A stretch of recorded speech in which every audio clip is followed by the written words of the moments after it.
اگر آپ قرآن پڑھنا چاہتے ہیں تو اللہ کی پناہ مانگیے، اے اللہ میں تیری پناہ میں آنا چاہتا ہوں۔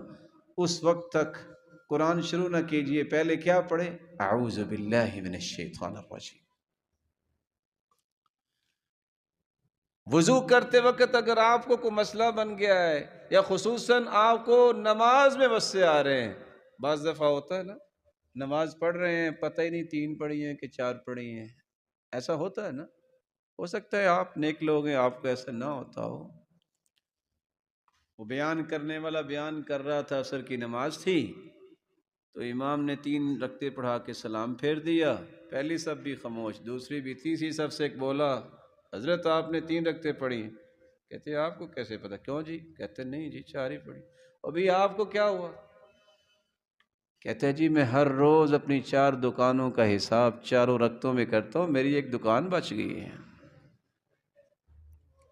اگر یہ بات حقیقت پر مبنی ہے تو بڑی شرمندگی کی بات ہے۔ نماز میں وسع آئے، کتنی پڑھی ہے، کیا کر رہا ہوں، ادھر کی سوچ ادھر کی سوچ، اللہ کے حوالے اپنے آپ کو کر دیں۔ جہاں کھڑے ہیں، رکوع میں ہیں، سجدے میں ہیں، قیام میں، تھوڑا سا لیفٹ سائڈ پہ اپنے چہرے کو کریں اور 3 مرتبہ تھتکارنے کے بعد یہ لفظ پڑھ لیں، اعوذ باللہ من خنزب۔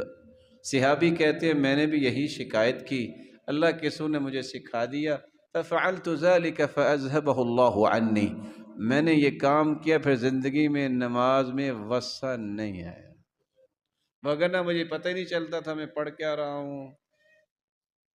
شیطان ہی ہے جو کہتا ہے کہ کتنی پڑھی ہیں، بھلا سوچو، ہاں 3 پڑھی ہیں کہ 2 پڑھی ہیں کہ 4 پڑھی ہیں۔